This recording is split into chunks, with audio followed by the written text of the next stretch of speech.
We do have a quorum. I'm going to call the meeting to order. It is Thursday, April the 11th at 2:36. And Maureen, if I could have you start with a roll call, please. Sure thing.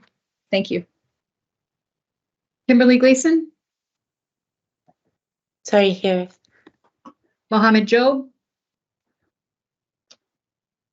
Tammy Colby, Lyle Jepson, Here. Tom Lovett, Here. Jenna O'Farrell, Here. Aaliyah Wilburn, Richard Werner, Gray Fearon, and Chair Samuelson. Here. All right, thank you. Are there any amendments to the agenda? All right, are there, I guess we will turn to any members of the public who wish to be heard. I'm not sure I see anybody. I'll just go through and make sure I'm not missing anyone.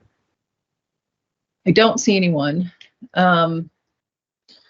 So with that, I'm going to turn it over to Sarah and just to kind of orient us all. Well, this is the second iteration of 2200 that Tom, Kim, and I have been working on. The first one we finished about 2 years ago. And this is now the newest version, which we reopened over the summer with three main purposes. One was to implement principles and goals of Act 1 to independent schools. The second was to include language with regard to accrediting agencies. And the third was to put something in the rules with regard to an annual assurance form for approved independent schools to complete. So the committee really, I want to say this again, benefited from the EQS working group as well as the Act 1 working group in terms of the mountain of work that was done before 2200 was reopened. And I think we were really able to benefit from that. Beyond that, Sarah proposed, and I think it's enormously helpful, a reorganization of the rules. So it looks like there's a lot of new language. It's more like red line strikeout as things got shifted around, which Sarah can walk us through. But I think we're in pretty good shape with the rules. We really wanted to walk the board through the changes that have been made and just kind of get everyone oriented. And then we're going to give the board over the weekend to really, read the rules, submit any questions, kind of like we've done with EQS. We're going to ask people to get back to either Sarah or me by Monday morning, because then the 2200 committee will be meeting Monday afternoon to process any final comments that we receive from board members. And the plan is that we will have the final proposed updates to bring to the board at our meeting next Wednesday to vote out so that we can file with LCAR by our deadline of April 26th. So we have been busy. So with that, I think I'm going to turn it over to Sarah and let you to start orienting everyone and just kind of highlighting things that you think board members need to know about. Can you hear me okay? Yep. All right. Good afternoon. One thing I'll also mention is that the EQS committee voted out their version, their final version of EQS yesterday. So as a high level matter, as we walk through this, there are a few places where the language, I'm going to say it substantially mirrors EQS, and I'm going to flag those places after today's meeting to Tammy, Kim, and Jennifer, and so that the three of them can decide that if they need to be married to be exact or one or the other version needs to change, I'll propose that they bring friendly amendments to the board to that effect. So rather than saying this is exactly like EQS, if there's a substantial difference, I'll point it out. But other than that, I'll just generally say this is substantially the same as EQS. All right. So on my screen is the version 15, the document that is posted. I think actually has this number right here, say 14, even though it's named 15. I erred in updating the version number. So if the title of the document is 15, we're looking at the same document. All right, changes since the proposed, since you voted out the proposed rule. In the second paragraph of the statement of purpose, the committee reorganized the sentences so that ongoing compliance with state and federal laws and regulations is expected through an annual compliance assurance is now in the last ordered in the last instance. Also, I should just note, unless you want me to stop Jennifer or Tom or Kim, I'm not going to stop at every grammatical change or every sort of reorganization of a sentence if it didn't have a real substantive effect that the committee paused on. But if you want to stop and you think that I misjudged that, feel free to. I think that makes sense. And I think the other thing too, Sarah, is to the extent that, you know, something is based, well, it would be helpful to know if it's exactly the same as EQS, but like if the substance of it is the same as EQS, I don't think we probably need to pause and discuss it since we've discussed it, you know, in the context of EQS. Yes. Got it. The other thing I wonder if might be helpful, we mentioned that it was reorganized. Do you want to sort of just frame at the top the purpose for doing that and the effect it had? Like, right? I mean, did you say that? I apologize if you said it, Jennifer or Sarah, but like we reorganized it so that all the approved schools go through all this part, and then there's the part about if you want to receive public tuition, here's the additional things, right? Exactly. Am I remembering that? So yes, yes, exactly. So yes, as just to jog your memory, the purpose of the reorganization was to do a few things. One is for all the schools that are approved, both eligible to receive public tuition and ineligible to receive public tuition, the first part of the rule applies to everyone, and then there's a distinction when we move to the sections regarding receipt of public tuition. The other is that we made it clear what matters, what documents are required and what is required in the application for both accredited and non-accredited schools. And similarly, the findings that the board makes for accredited and non-accredited schools. So those two little distinctions there in both sections are also just a lot more linear than they were before. So the rest of this statement of purpose should be fairly familiar to you. It is substantially the same as EQS. There is some difference here with regard to these rules prohibiting discrimination to the fullest extent allowed by law. But the other language is substantially the same. Even to this extent that this language appears in red,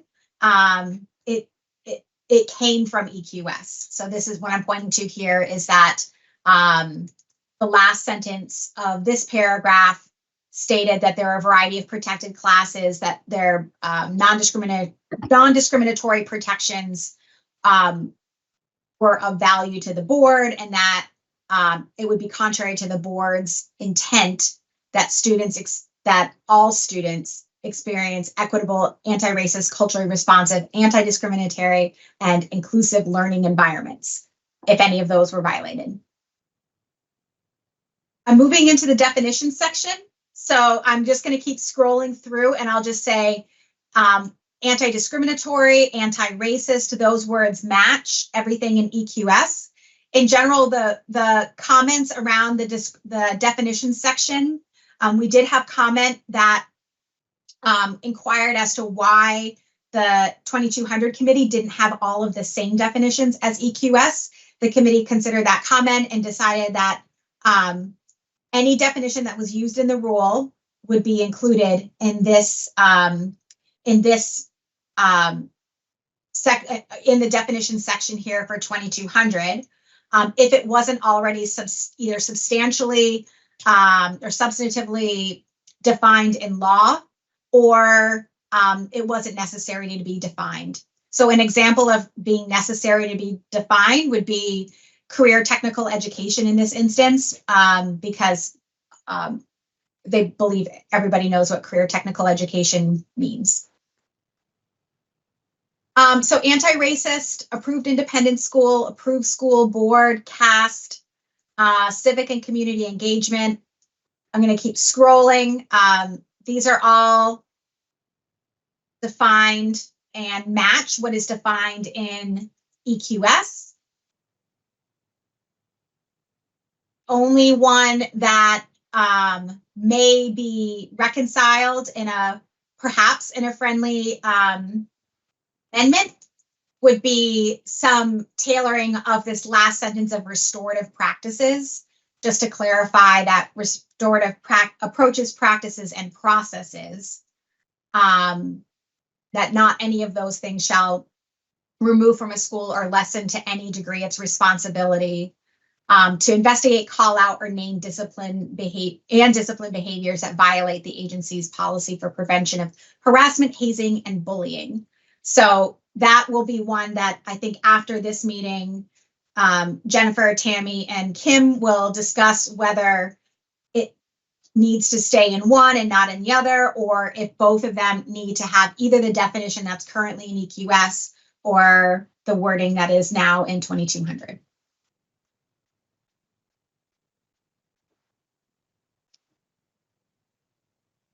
All right.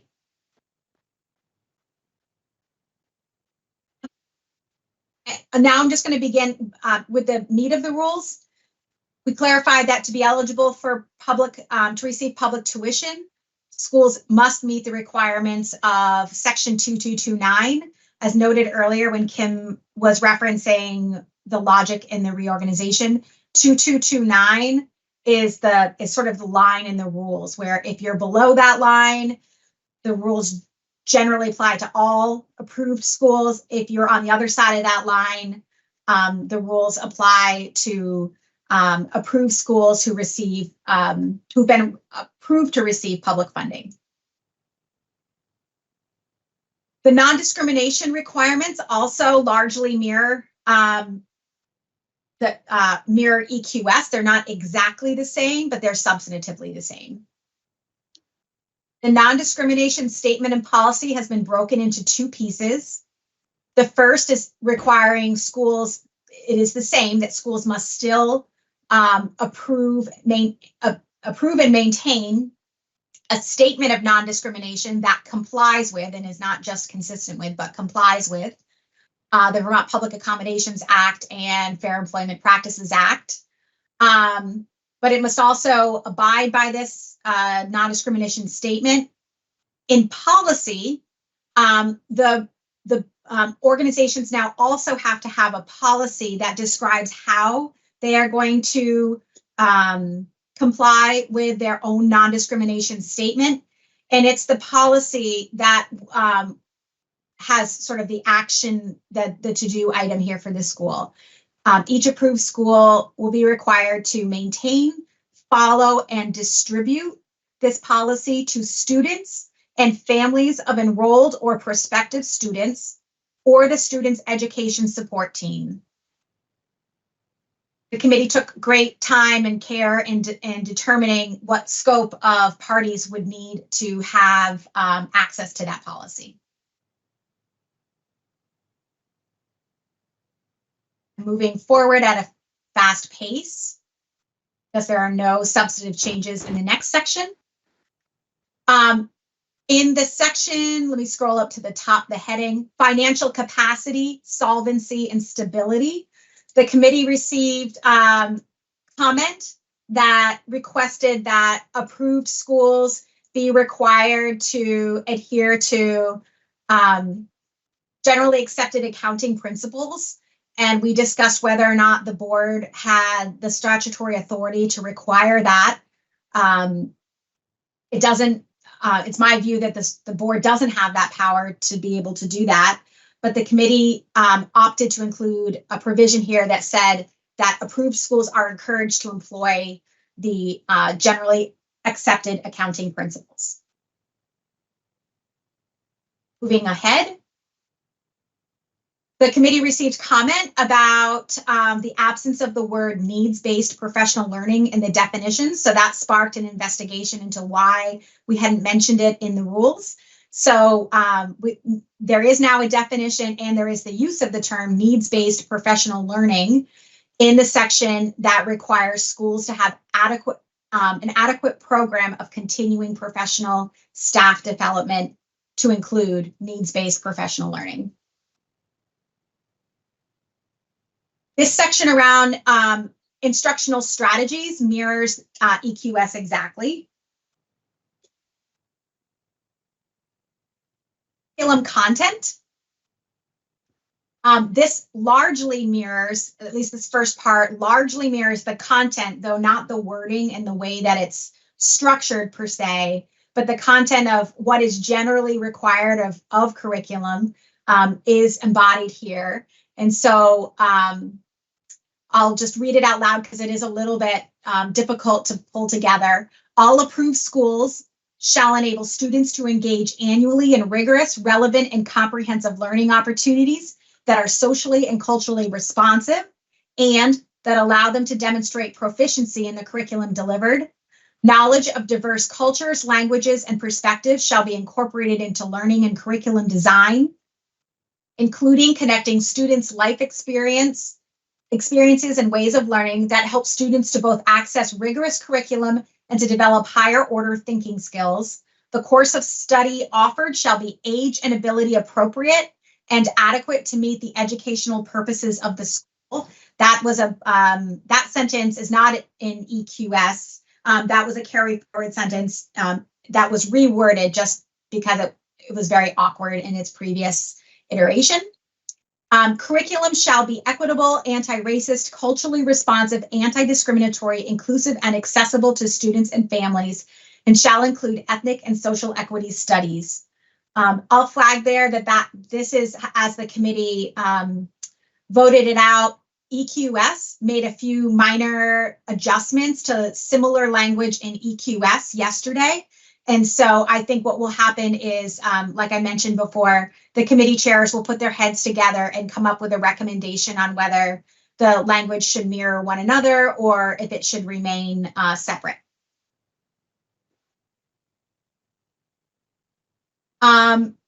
The committee received some comment around the absence of some accounting for or reference to specific support services that would address the needs of students who have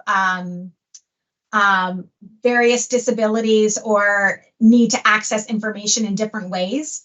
So they added in a sentence that was pulled with some of the language from EQS, that all students will have access to education material, which may include digital, multimedia, alternate format, and or print materials sufficient and appropriate to support their learning needs. Now moving on to the next two sections, which are expectations of all approved schools. Again, they're two big lists that pull from statute, and we've made a few modifications to those terms.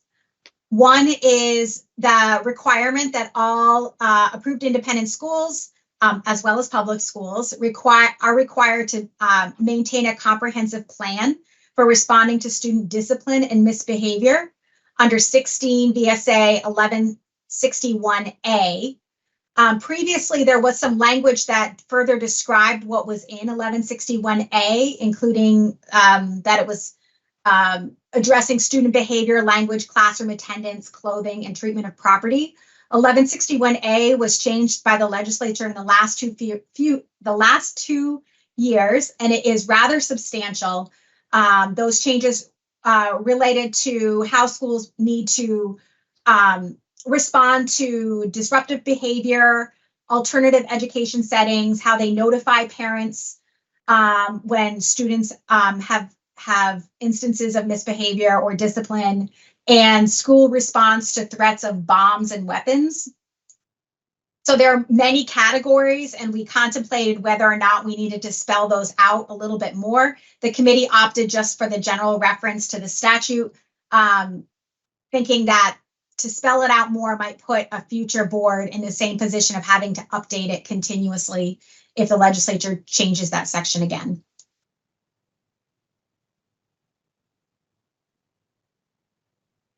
The next section is simply reworded.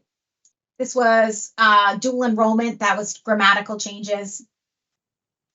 The committee, again, paused and gave some consideration to the requirements around career and technical education, and is mindful that there is legislation being contemplated and is on a regular basis contemplated. And so currently, right now, the only statutory requirement for approved schools is that they must provide the names and addresses of publicly funded students enrolled at the approved school to the school's regional careers technical center. The committee wanted to add in that they also need to make sure that they're able to comply with any other requirement that may come out of the CTE rules or out of changes to the statute related to career and technical education.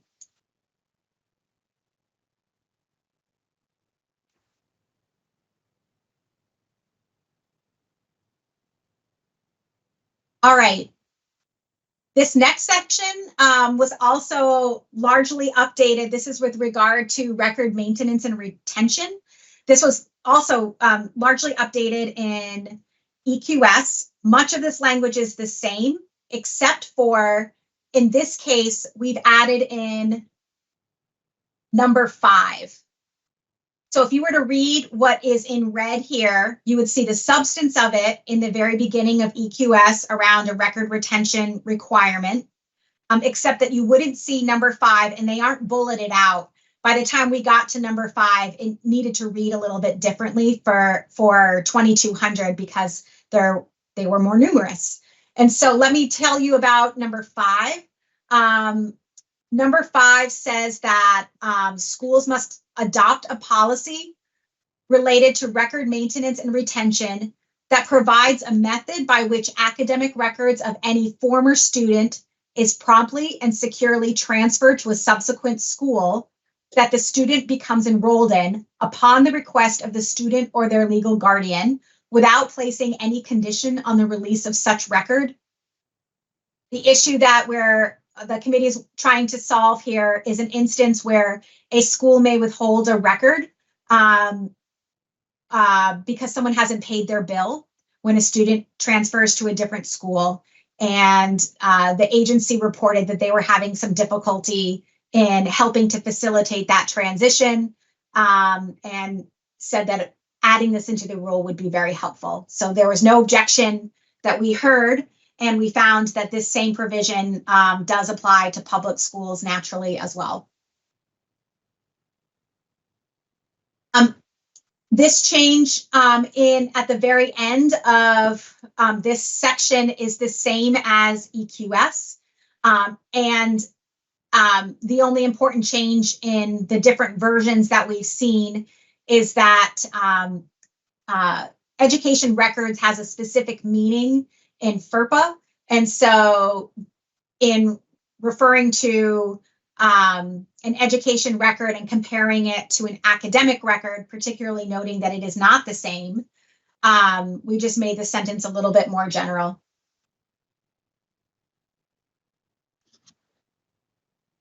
Okay.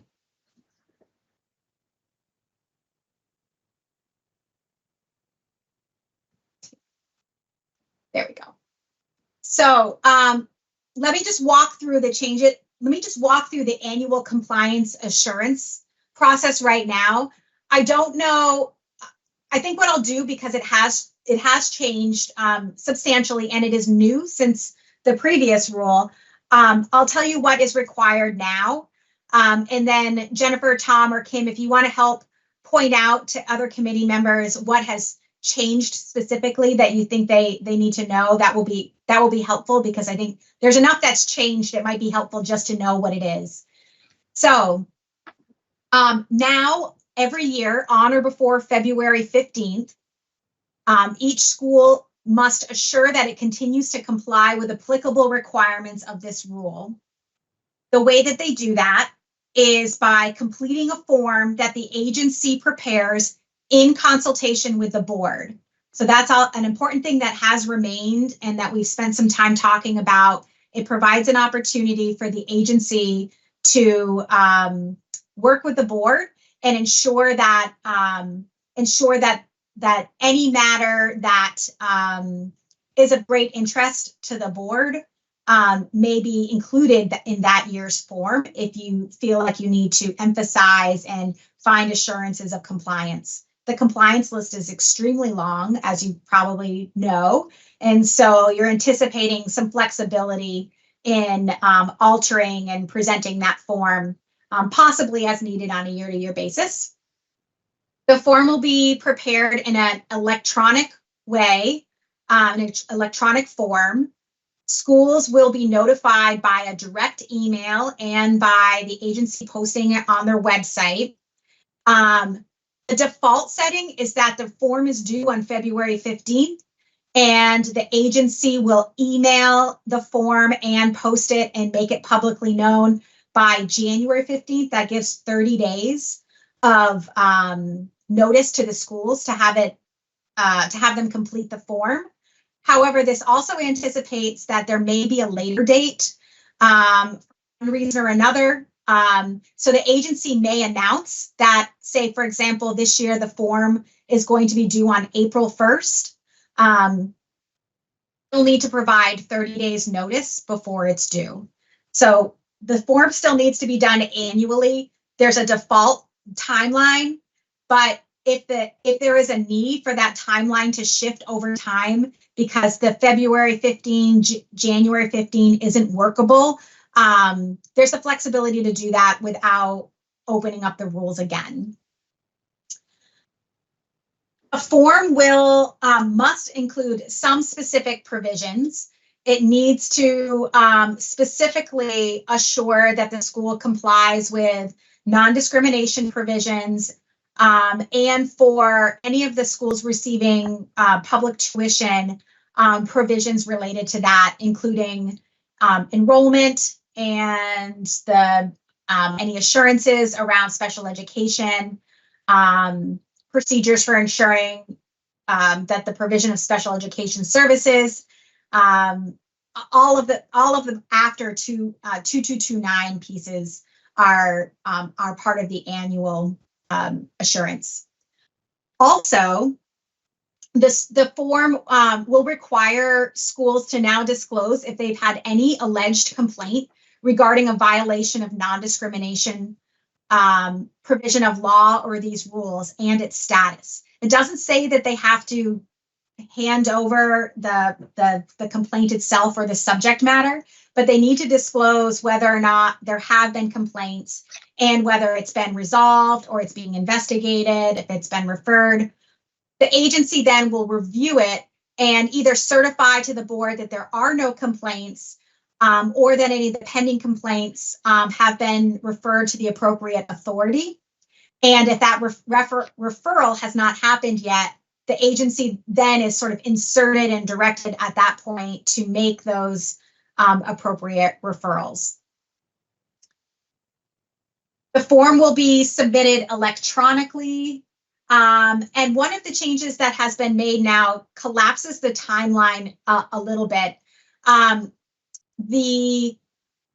Previously, we had given some timeline for a school to ask for an extension and then some constraints around the agency and being able to provide that extension. The committee has opted to make that a little bit less complicated and simply allow the secretary the authority to grant an extension to submit the annual compliance assurance form for unforeseen circumstances beyond the school's control.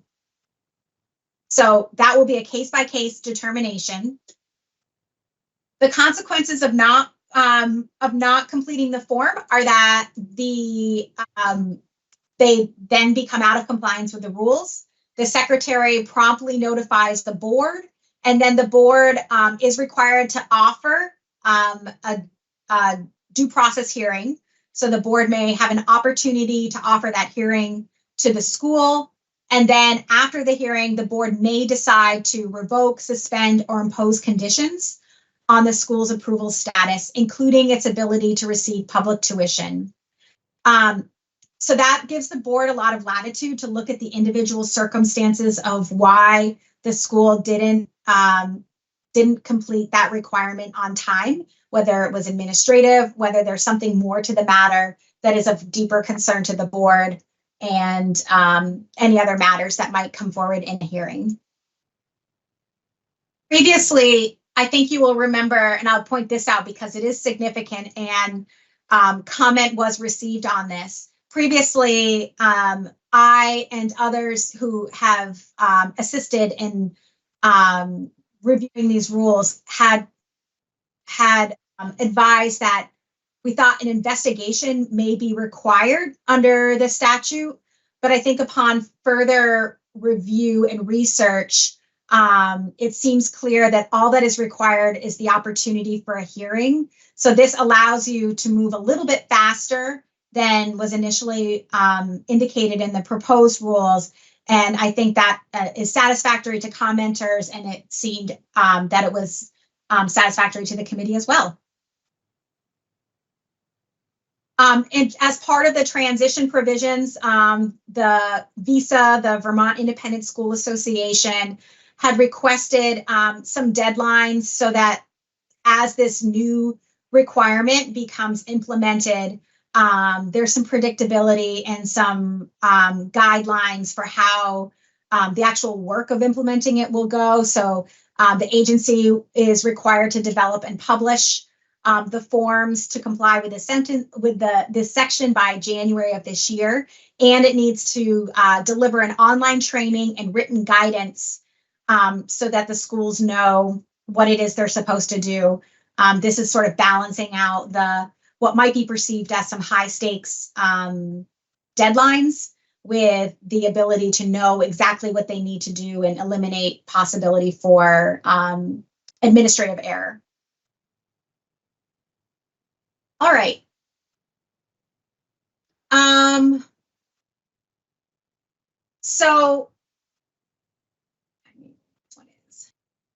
Okay, so another substantial change, you'll find this in, I think there's 2 places here. So the sections are the same. Previously, in general, the board's rules said that it would approve independent schools if it was found that they provided a minimum course of study and that they substantially complied with all the statutory requirements. The committee contemplated that and opted to include that the school must comply with some. There was no substantial compliance tolerated for some parts of the rules. So now a school may substantially comply with statutory requirements, except that you must find that it complies fully with non-discrimination provisions that are listed here, and that it has submitted the annual compliance assurance. That requirement is the same for all of the applications. In a few places, you'll see that in the previous rule, there was a set of words that were used continuously, which were a complete, unmodified compliance assurance. The reason I want to highlight that complete, unmodified has been taken out is because it both is unnecessary, and for that reason, I wouldn't necessarily raise it. It's redundant, but also because we've made clear here and want to clarify that in the reorganization, the role of the agency is to collect everything with regard to the application. And once the application is deemed complete by the agency, and once all the information is received and they have what they need in order to write a report and make a recommendation to you, all of that work is assigned to and is the responsibility of the agency. The board's role kicks in once that report and the recommendation comes over to you. And that's when you do your work of reviewing the report, making your determinations and your findings, having your hearing. And it's at that point where if you find that the secretary's report doesn't provide enough information for you to adequately make one of your required findings, you can ask the secretary to go back and either ask the school for more information, or they can find the answer to your question. Or since you're in a hearing situation, you can also ask the school and say, you know, we notice this is missing. We can't make the finding until we see evidence of this. So the reason I did that is just so that everyone is clear what the board's role is. Your role comes in after, you don't have anything to do with the application process. Your role comes in after the recommendation is made.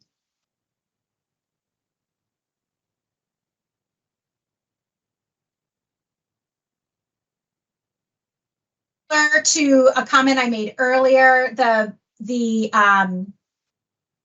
committee received some response, some comment that indicated that there should be some more attention paid to requirements around accessibility to materials. So it was noted earlier and is also similarly noted here in the board's findings. So right now I'm in the section where you're making findings as you do. The set of findings is different for unaccredited schools and accredited schools. So the changes that were made to this section were only here. And I had noted earlier that you would see this again, but you will be making the finding that the school substantially complies with all statutory requirements, but that it fully complies with other requirements, including the non-discrimination, the annual compliance, and also in this case, you've included operations and requirements related to student safety. So those are not substantially complies items. Those must be fully complies.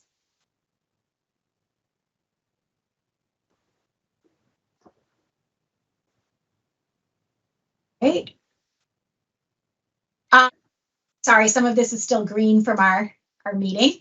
After the board has approved schools, we clarify what the expectation is of the agency. So the agency's role is, once you've made that determination about whether a school is approved for public funding or not for public funding, or public tuition or not public tuition, ineligible to receive public tuition, that information then is captured by the agency, and the agency is required to post that in a register. We heard in comment that the process from application to determination around reapproval is taking a long time, and the committee deliberated what the causes and the reasons were for that.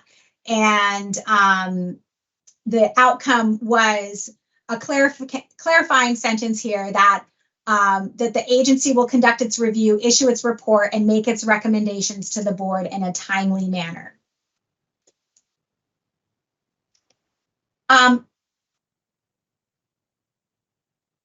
Now we're moving to the complaints section and the investigations section. And it's probably easier, rather than going through section by section, that I just use just an overall description of what has changed. Previously, there were some types of reports, like those related to DCF or drug or alcohol use or safety, that the secretary or the agency was required to make a referral out to other agencies who might have jurisdiction over those matters.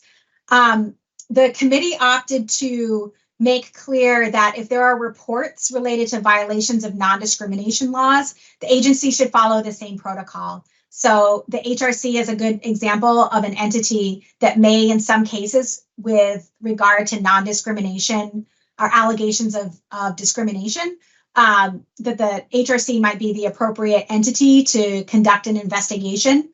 So just like with these other referrals, if the agency determines that there's an entity that is better positioned and has the authority to make such an investigation, it will refer out to that entity the the duty to do that. I think it's been a matter of practice, but it wasn't articulated in the rule that once those investigations are complete, that the agency would expect a report back. So we've also just added a section here that the secretary, when making those referrals, will request that the agency provide a report back at the conclusion of its investigation.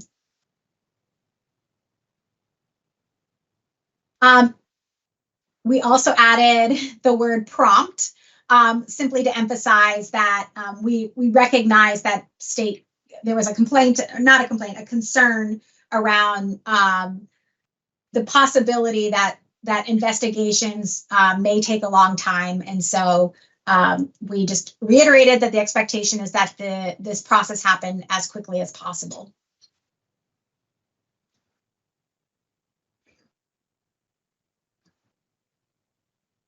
All right.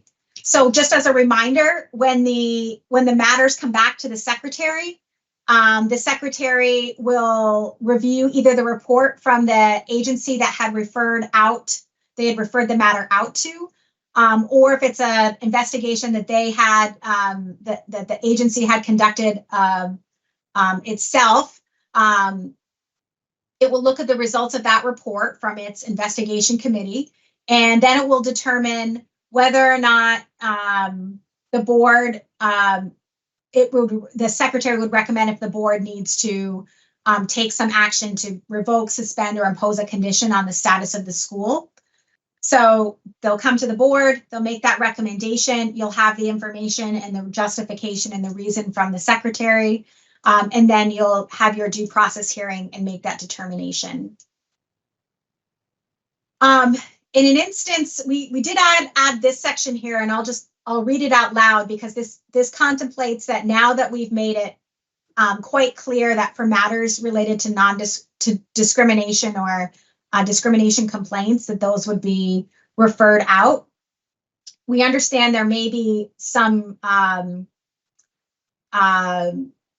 activity that results and that stems out of the authority of that particular agency in relation to that matter, but that the board still may have an interest in taking action with regard to the school's approval process, either at the conclusion of that action or somewhere in the middle.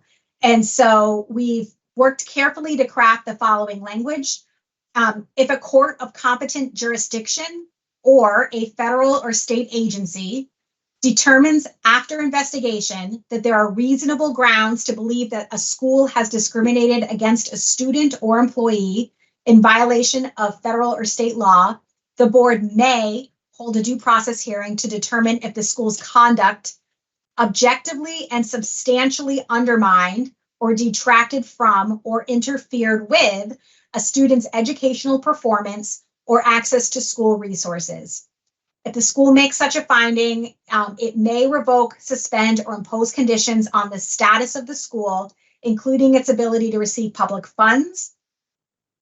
We also said that the board shall consider the status of the underlying case with that state or federal agency or the court of appropriate jurisdiction when deciding whether or not to take action. The committee considered that there may be circumstances where an appeal may be pending or some other action in that underlying case may present itself in the near future, and it would be contrary to public policy for you to take action at that time. So you have the discretion to exercise whether or not you'll have a due process hearing at that time.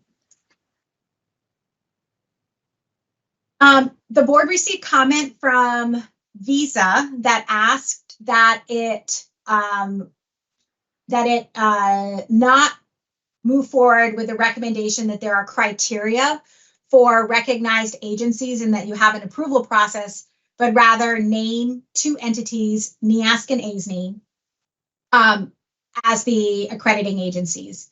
The committee certainly considered that and decided that this was the right way to go and has stayed with the proposal as it was proposed a few months ago. So nothing has changed in that respect. The board is going to now recognize accrediting. We're calling them accrediting organizations. Previously, they've been referred to as accrediting agencies. The title of it will still be accrediting agencies, and the body part of this rule, we're calling it organizations because we, in a few places, we name activity of the agency of education. We wanted to make clear the difference between what the agency of education does and what that accrediting organization applicant would do. The criteria is largely the same.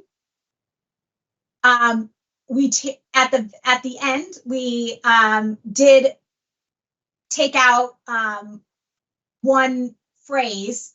One of the criteria was that the organization needed to review and share evidence of practices and compliance with state-specific requirements if requested by the agency. We took out if requested by the agency and just said that they must agree to review and share with the agency evidence of practices and compliance with state-specific requirements.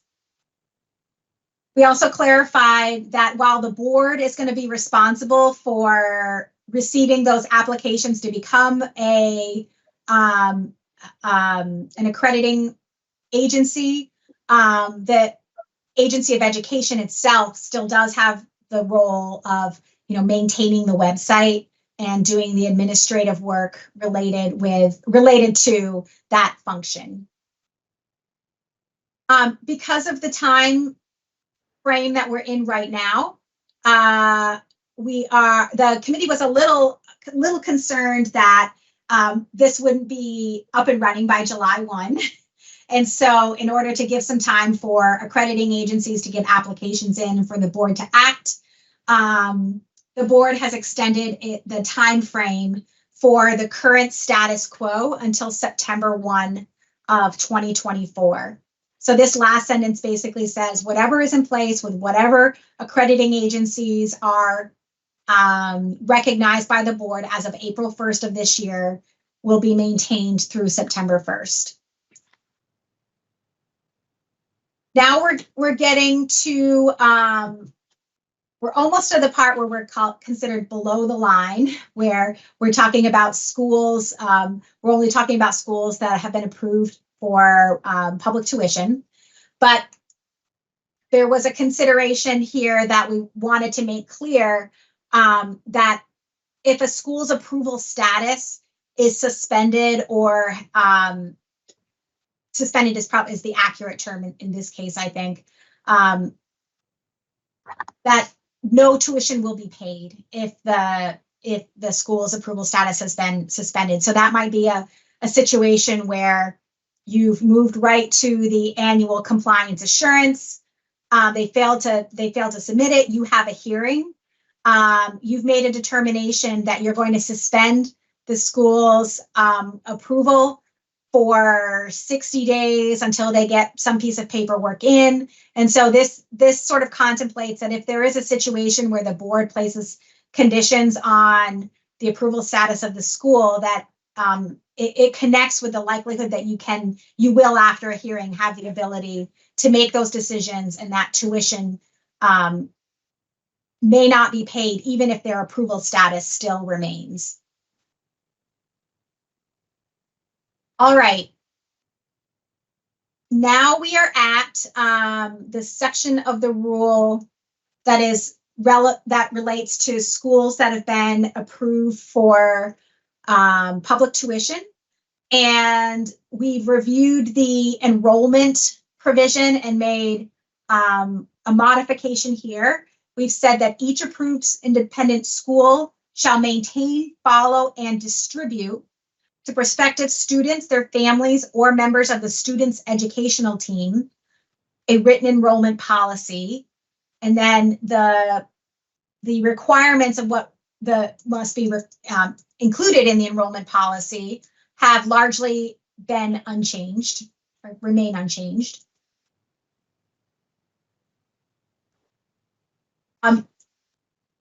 In response, now I'm down in the staffing section. In response to some public comment regarding qualifications of school staff, straight out of statute is the sentence that we've added in here. It says a school shall demonstrate the ability to serve students with disabilities by employing or contracting with staff who have the required licensure to provide special education services. We changed the next sentence because it previously used the words, it contemplated that a school, the old framework where a school is approved to serve categories of special education defined by the rule. And since that no longer exists, we've updated that sentence to exclude that reference to categories of special education and say that an approved independent school is not required to demonstrate that it has the resources to provide every type of special education service in order to be approved or retain its approval to receive public funding for general tuition.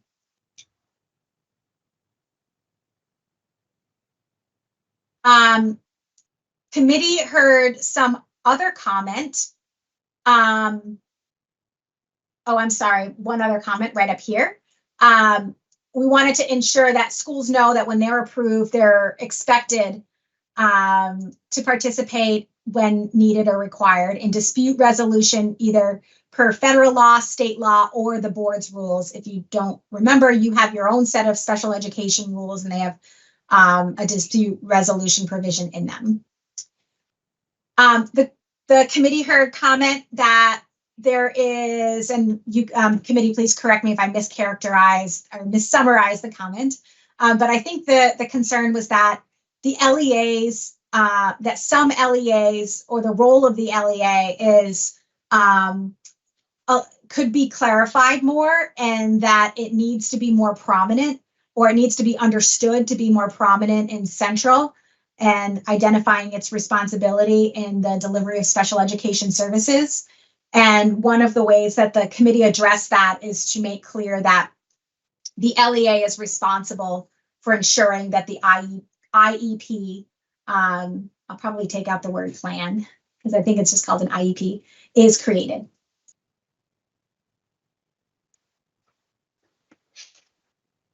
There was further concern from commenters that it may not be clear in some instances that federal laws or state laws continue to be in place while these rules are in place. And so the committee wanted to reiterate that all approved independent schools will follow the applicable state and federal laws regarding particularly the change in placement of a student. There was one commenter noted a scenario where I think it was the LEA had not been notified or allegedly had not been notified of a change in placement. And so to make sure that that doesn't happen, we're making that clear in the rules. Some further revisions, just clarify again in response to comment that IEPs or students special education related services need to be provided in accordance with the student's IEP. So again, I think this is not uncommon to those familiar with special education, that the IEP really is the governing document that directs services. I think we're nearly at the end of the changes. Go through here. Aha.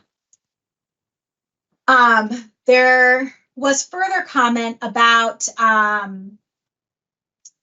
concern that oversight may be remote, so remote that there could be services provided for special education services that are unnecessary, and that they might cause greater expense. And so this provision here, E, is directly from Title 16, I think it's 2973, and it's just pulled right from law to remind those implementing the rule that the secretary may withhold. And I'll note that it really is the LEA that withholds, but the language of the law is that the secretary may withhold, or they may direct an LEA to withhold payment. So this would be in the case of needing a documentation, or, examining an expense related to special education service. So this is just a reminder that there are some oversight roles that are tied to the withholding of funds, and keep everyone's expectations about what needs to happen moving in the same direction. Okay. I think this brings us to the very, very end. And you'll remember that these rules, also govern colleges, pre-K programs, etc. So at the very end, we've added a few sentences here that pertain to the entire set of rules. First is that the rules shouldn't be construed, or shall not be construed, to impose obligations on schools that are inconsistent with the school's constitutional or statutory rights. The committee also wanted to ensure that students' constitutional or statutory rights were addressed here, and directed the same attention in the rule of construction.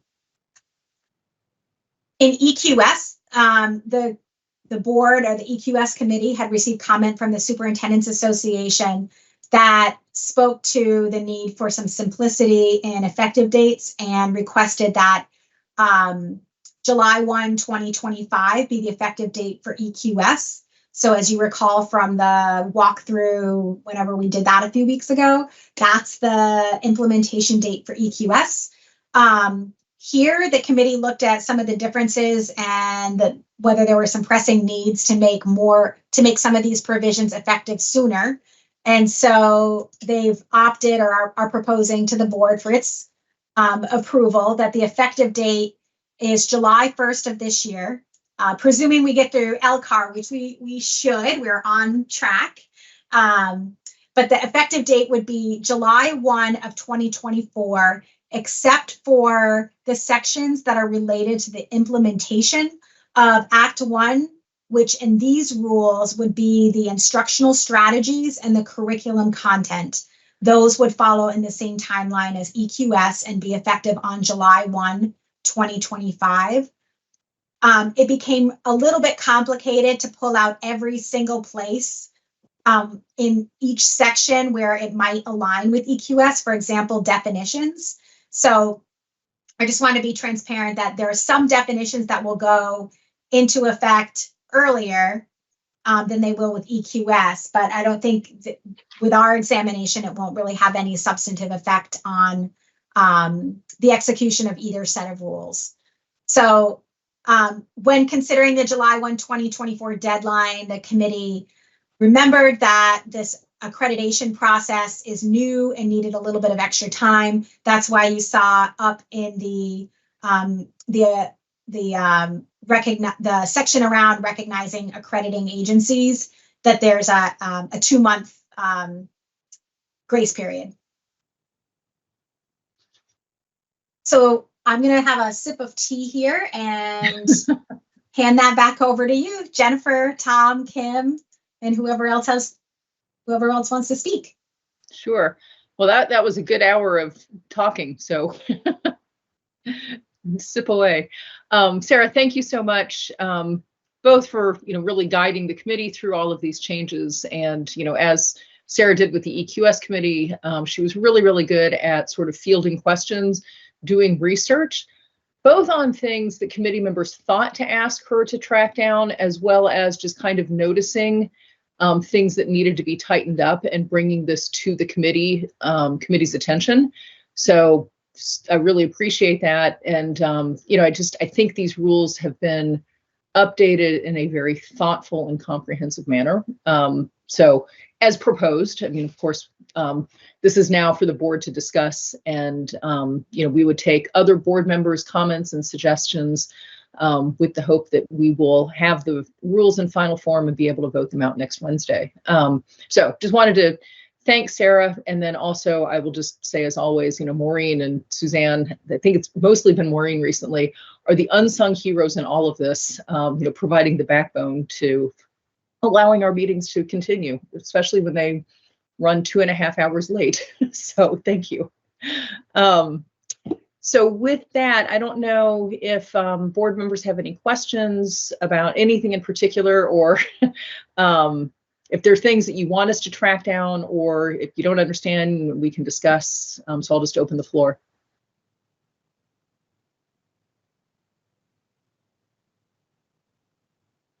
And again, you will have, over the weekend to really familiarize yourself with these rules and get back to us if maybe you want to spend some more time, and you can certainly email with questions or comments by Monday morning. So Sarah, you can just tell me what page to go to, but is there a page or a spot, because I haven't studied this, where there is a section that tells you what schools can pass on to other schools about disciplinary records? What schools can pass along to other schools regarding discipline? Yes. So I don't need an answer right now. Just Yeah. So it doesn't spell it out specifically in the rules. I can email you the section to look at that would reference it. It's in the record retention policy, where we distinguish between the difference between the availability of a transcript and an academic record. And similar to EQS, the board has, in both sets of rules, made really clear that the disciplinary elements of a student's record are not part of their educational record that gets passed along. So I'll send you that section, although it isn't written in a way that says you can do this or you can't do that. It is written broadly, and I can help you figure out where a school would go to drill down into the federal and state laws that would apply. Okay, thank you. Yeah. And is there any need to define more specifically what timely, fashion, and prompt mean? I'll leave that to the committee for discussion. Seems Do you want me to wide go to open. that section? It's certainly, aspirational. I think, and this is with regard to the agency. So the issue is, we can't, unless it's in statute, we can't really, direct the agency to do something or not do something. We don't have that authority because we don't oversee the agency. So a lot of the things where you see, for instance, by January 15th, the agency will send out to independent schools the assurance form. That was something that the committee crafted that language and then ran it by the agency to say, like, hey, agency, this is what we're proposing. Is this something that you agree with and that you think, fits your schedule? So we kind of got buy-in from the agency on that, because frankly, if they'd come back and said, no, January 30th is better, then we would have said January 30th. So that was a conversation. But beyond that, we don't really have the authority to say agency shall do this by, a certain deadline. So that's, I think, where the aspirational language comes in.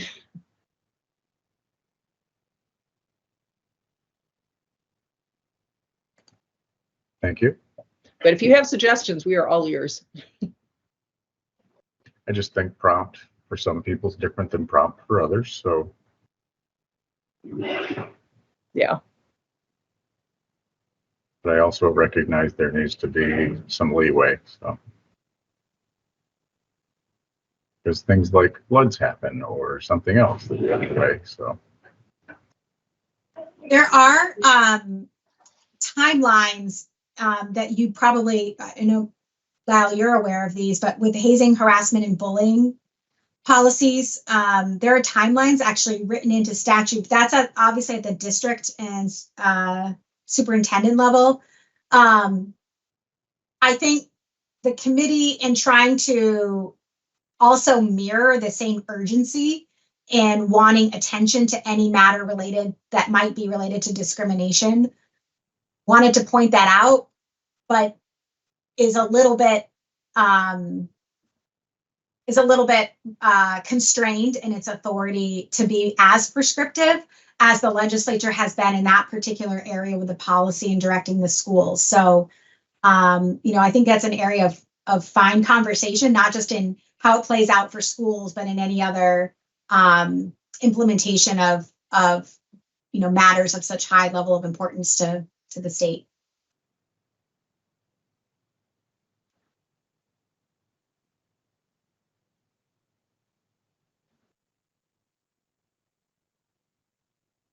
Other So questions could or we, comments? could we go back to the definition of needs-based professional learning, which you kind of started off way back at the beginning of our conversation? Yep. Can you put that in Lyle language? Yes.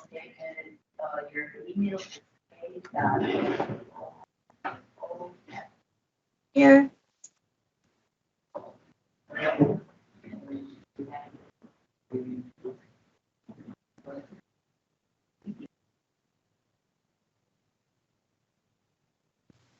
Maybe I can take a crack at that There first. you go. Yep, go ahead. So Lyle, it's just designing your professional learning in light of student performance data that is either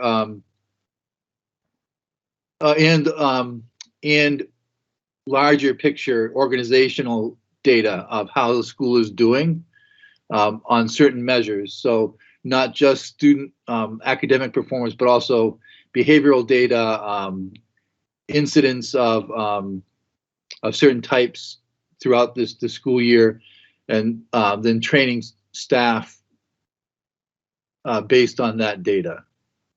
So it's all professional learning is tied somehow to observed outcomes. So it could be particularly based on that school. It could be Yes. specific to Yes. a class or a particular grade or. Right. It could be something like how to teach better in a block schedule, something like that. And I'll add, this mirrors with one small change because it's not related to public schools, but this mirrors the requirement in EQS. In statute, it says that public schools shall provide for and staff shall use needs-based professional development designed to improve the quality of education provided to the students and directly connected to standards for student performance established by the board and any other educational performance goal.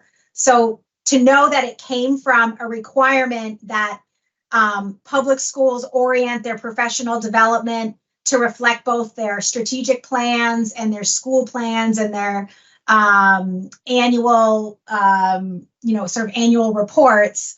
This similar, I think, concept is imported here as Tom described into the independent school setting. Great, thank you.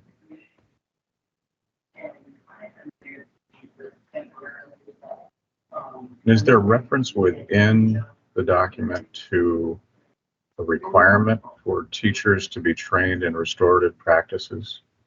I see the definition, but I didn't know if there were any professional development requirements. Training, and neither are there for public schools. The restorative practices comes in the instructional strategies section. And what it says here, so this is on page 11, that it says that educators shall be supported in fostering a positive classroom culture using restorative practices where appropriate.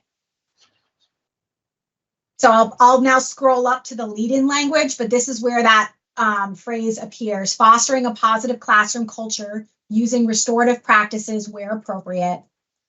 And the actual requirement is educators shall be supported in.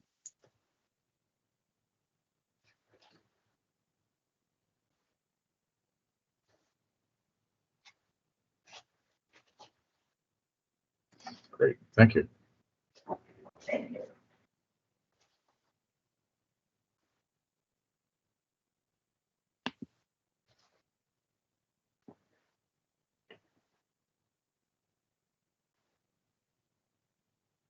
You all have done a lot of work. Thank you very much. This is not your first rodeo going through this thing, that's for sure. Wow. Might have been Sarah's first rodeo, but she was a quick learner. I have a good patriot and Kim. We were at all the meetings together. Oh, such teamwork.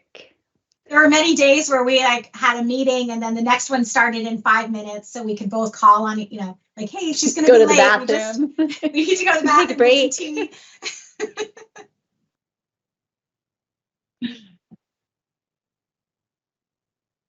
Well, thank you for all that work. Yeah, any other board member comments? Maureen was witness to it all for sure. So in the materials on the website, it says clean copy, and I assume that is what you would like us to review and get comments back to Sarah or the committee by when? Monday morning, and it's up to you. I mean, the clean copy is definitely for readability. You know, if you want to see how things have changed, you can go through the, but you know, the clean copy definitely allows you to sort of imagine what the rules are going to look like. And I'm happy to send you a Word version of that if it's easier for you to go through and throw comments in, or sometimes with a PDF, you can't do anything with it other than take another action. So if you want a Word version of the clean copy, I can send you that as well. That would be great. Thank you. Yep. I don't anticipate lots of comments, but even if I have one, I'll be able to do it. So I know Lyle will not be with us in person next Wednesday because he will be in Houston at the robotics competition because the team made nationals. But I'm hoping that other board members will be in person. It's kind of an exciting day to be able to pass out not one, but two sets of rules in one meeting. So if anything changes, just let me know. But I think, you know, maybe for the first time in a long time, we could end a meeting early and not late or even on time. So, you know, just parting words. Yes, Lyle? Sorry, I can't. No worries. We don't want to end early. What time at the board meeting do you think you'll be convening the actual meeting? Do you have any idea? I think we're starting the meeting at 12:45.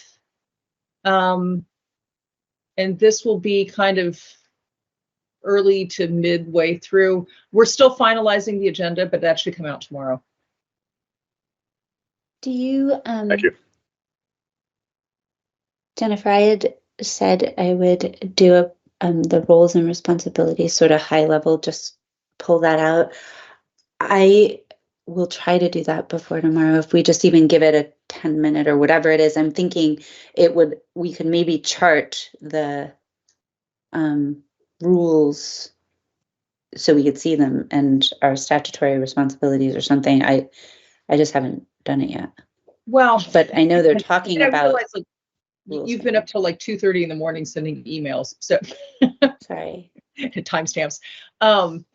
It is not currently on the agenda because I do realize that you have been stretched pretty thin. So if you want to do that in May, we can just. I'm only thinking it's a little.